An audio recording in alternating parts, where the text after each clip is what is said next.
Hello students, good morning. आज हम लोग फिजिक्स के लिए यहाँ पढ़ने जा रहे हैं रेखीय संवेग संरक्षण का नियम। रेखीय संवेग संरक्षण का नियम या रेखीय संवेग संरक्षण का सिद्धांत। रेखीय संवेग संरक्षण का नियम और नियम के आधार पर ही इसका सिद्धांत बनाया जाता है। इसके पहले के भाग में आपको संवेग के विषय में बताया गया है कि किसी भी गतिशील वस्तु, किसी भी गतिशील द्रव्य में अगर द्रव्य है और वस्तु गतिशील है, उसमें वेग है, तो किसी पिंड के द्रव्यमान और वेग, इन दोनों के गुणनफल को हम कहते हैं उस पिंड का संवेग। वस्तु के द्रव्यमान और वेग के गुणनफल को ही हम लोग वस्तु का संवेग कहते हैं।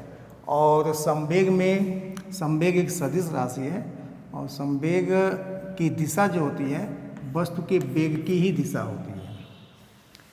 तो हम लोगों को इसी संवेग संरक्षण के नियम के ऊपर काम करना है और इसके विषय में पढ़ना है कि बाह्य बल यदि वस्तु पे न लग रहा हो तो वस्तु के संवेग में क्या परिवर्तन होता है, कैसे परिवर्तन होता है कि कोई परिवर्तन नहीं होता, उसके विषय में हम लोगों को पढ़ना है। तो इसके लिए यदि हम लोग मान लें कि m1 व m2 द्रव्यमान के दो पिंड हैं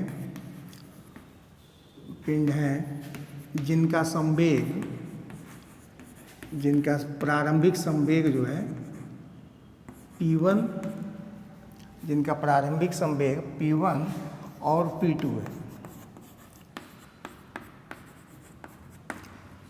तो दोनों पिंडों का संवेग P1 और P2 माना जाएगा। P1 और P2 है तो कुल संवेग कितना हो जाएगा? तो दोनों पिंडों का कुल संवेग का मान जो है दोनों पिंडों के संवेगों के योग के बराबर हो जाएगा, अर्थात P1 प्लस P2। ये संवेग हो गया पिंड का कुल संवेग। अब जैसे मान लीजिए दो द्रव्य से बने निकाय का कुल संवेग अब हमारे पास P है, जिसमें से अलग अलग पिंडों का संवेग P1 और P2 है। अब इसमें मान लीजिए कि यदि अल्प समय डेल टी मतलब बहुत छोटे समयांतराल के लिए यदि इस पे बल आरोपित किया जाए तो बल आरोपित किया जाएगा तो बल कई प्रकार से लगाया जा सकता है। पहले पिंड पे लगाया जा सकता है या दूसरे पिंड पे लगाया जा सकता है। तो पहले पिंड पे लगाया जाएगा तो पहले पिंड के द्वारा दूसरे पिंड पे बल आरोपित होगा, या दूसरे पे बल लगाया जाएगा तो दूसरे के द्वारा पहले पे आरोपित होगा। यह भी हो सकता है दोनों पे बल लगाया जा रहा हो, लेकिन दोनों पिंड मिलके एक निकाय के रूप में है और किसी निकाय के किसी भी भाग पे बल लगेगा तो वह बल जो पूरे निकाय पर क्या होगा, एक समान रूप से वितरित होगा। तो इसके हिसाब से देखा जाए तो जो बल आरोपित किया जाएगा वह आरोपित बल जो इन दोनों पिंडों के संवेग में परिवर्तन करेगा। तो यदि अल्प समय तक बल F मतलब बाह्य बल को हम लोग F एक्सटर्नल आरोपित करने पर या करने से पिंडों के संवेग में परिवर्तन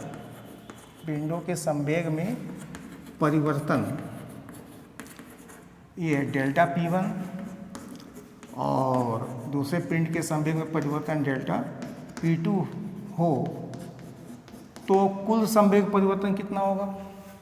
तो बल लगाया गया F, ये F बाह्य बल लगाया गया और इस बाह्य बल F के कारण पहले पिंड का संवेग तो P1 था, लेकिन जो बल लगाया गया इससे इसके संवेग में परिवर्तन हुआ जिसको हम लोग डेल्टा P1 मान लें, और इसके संवेग में परिवर्तन हुआ उसको डेल्टा P2 मान लें। तो दोनों पिंडों को मिला के कुल संवेग में परिवर्तन कितना होगा? तो दोनों पिंडों को मिला के कुल संवेग में परिवर्तन डेल्टा P का मान जो है डेल्टा P1 और डेल्टा P2 के योग के बराबर हो जाएगा। ये कुल दोनों पिंडों के संवेग में परिवर्तन अगर दो कणों से या दो द्रव्यों से मिलकर बना निकाय है तो इतना होगा। अब मान लीजिए अगर उसमें कणों की संख्या इससे भी अधिक है तो संवेग में उतना और इसमें क्या होगा, जुट जाएगा, और संवेग में इस तरह से नया संवेग जो है P1 plus P2 plus P3 ऐसे और भी क्या होंगे इसमें जुड़ते चले जाएंगे। अभी एक समीकरण के तौर पे अगर इसको मान के चला जाए तो delta P by delta T इसको लिखा जा सकता है, और ये हो जाएगा delta P1 by delta T। मतलब यहाँ पे क्या कर रहे हैं हम लोग, पूरे समीकरण में डेल्टा T का भाग कर रहे हैं। अब चूँकि ये हर की राशि जो अत्यंत सूक्ष्म है तो लिमिट से अवकलन में हम लोग यहीं से पहुँचते हैं कि delta x tends to 0 then del y by del x is equal to d y by d x. ये गणित में लिमिट और अवकलन के बीच में रिलेशन का जो संबंध है उसके अनुसार अगर आवे तो ये हो जाएगा हम लोगों का D p by d T, ये हो जाएगा D P1 by d T, और ये हो जाएगा हम लोगों का डी P2, ये P1 और ये P2 बाई डी टी। और न्यूटन के गतिविषयक द्वितीय नियम में आपको बताया गया है कि किसी भी पिंड के संवेग में होने वाला परिवर्तन का जो समय दर होता है, न्यूटन का गतिविषयक द्वितीय नियम किसी भी पिंड के संवेग में होने वाले परिवर्तन के समय दर का जो मान होता है वह उस पिंड पर आरोपित बल के बराबर होता है, अर्थात d p by d t equal to F. ये न्यूटन के गतिविषयक द्वितीय नियम में मिलता है हम लोगों को कि किसी भी वस्तु के संवेग में परिवर्तन का समय दर का जो मान होता है वह पिंड पर आरोपित बल के बराबर होता है। तो इसके आधार पर अगर हम लोग सोचेंगे तो यहाँ पे मिल जाएगा हम लोगों को, यहाँ मिल जाएगा हम लोगों को d p by d t is equal to F1 plus F2।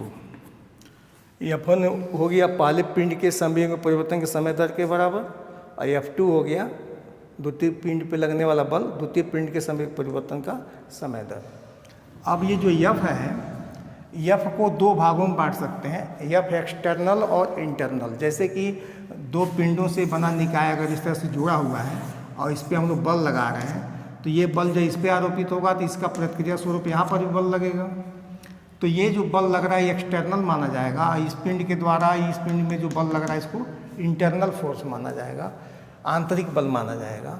तो किसी भी निकाय का समस्त आंतरिक बलों का बीजगणितीय योग शून्य होता है, वहाँ से भी हो जाएगा, और नहीं तो फिर यहाँ पे देखा जाए कि इस F1 F2 को दो भागों में तोड़ लिया जाए कि F1 internal plus F1 external, ये F1 का दो घटक। ऐसे ही F2 को भी दो भागों में तोड़ सकते हैं हम लोग, F2 इंटरनल मतलब आंतरिक फोर्स और F2 एक्सटर्नल मतलब बाह्य फोर्स, बाह्य बल। अब इसमें से पहले पे लगने वाला और दूसरे पे लगने वाला जो आंतरिक बल है उसको इकट्ठा कर लें तो ये हो जाएगा हमका F1 internal plus F2 internal.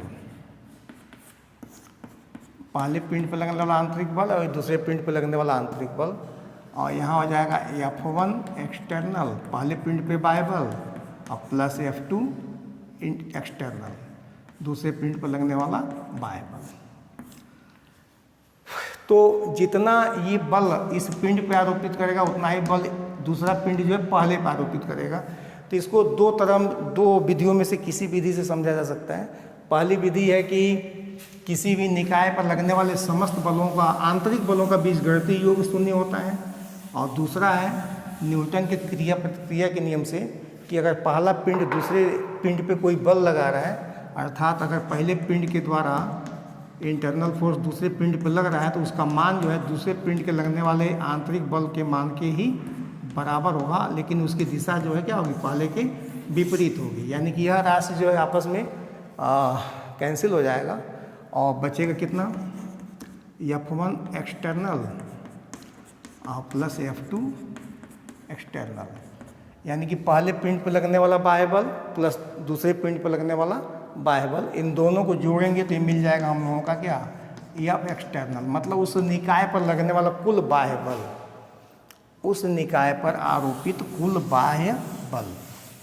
अब यहाँ से आगे बढ़ें तो कुल बाह्य बल अब हम लोगों के पास हो गया dp/dt is equal to F external.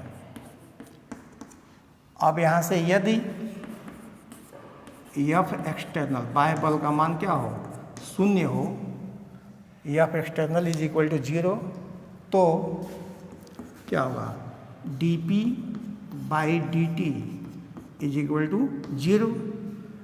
और अवकलन में थोड़ा सा देखेंगे ध्यान से, तो किसी भी फलन का अवकलन शून्य कब होता है, तो किसी भी फलन का अवकलन शून्य तब होता है जब उस फलन का मान क्या हो, अचर हो। अर्थात यहाँ से हम लोग को मिल जाएगा p is equal to constant अचर। तो यहाँ से क्या समझ में आ रहा है कि संवेग जो है नियत होगा। संवेग नियत कब होगा, संवेग कांस्टेंट कब होगा, जब एक्सटर्नल फोर्स का मान 0 होगा। तो इससे एकदम स्पष्ट निष्कर्ष निकल रहा है कि बाह्य बल की अनुपस्थिति में पिंड का संवेग नियत होता है। पिंड का संवेग नियत होता है का मतलब यह है कि पिंड के संवेग में कोई परिवर्तन नहीं होता है। बाह्य बल की अनुपस्थिति में या बाह्य बल के बिना पिंड के संवेग में कोई परिवर्तन नहीं होता है। पिंड के संवेग में परिवर्तन अगर हो रहा है तो निश्चित है कि उस पिंड पर किसी न किसी रूप में किसी न किसी प्रकार से कोई बाह्य बल कार्यरत है जो उसके संवेग में क्या कर रहा है, परिवर्तन कर रहा है। स्वतंत्र निकाय के संवेग में कभी कोई परिवर्तन नहीं होता है। यहाँ पे एकदम स्पष्ट है, ये चीज़ आपको यहाँ पे सिद्ध करके बताया गया है कि बाह्य बल की अनुपस्थिति में पिंड के संवेग में कोई परिवर्तन नहीं होता है। ओके।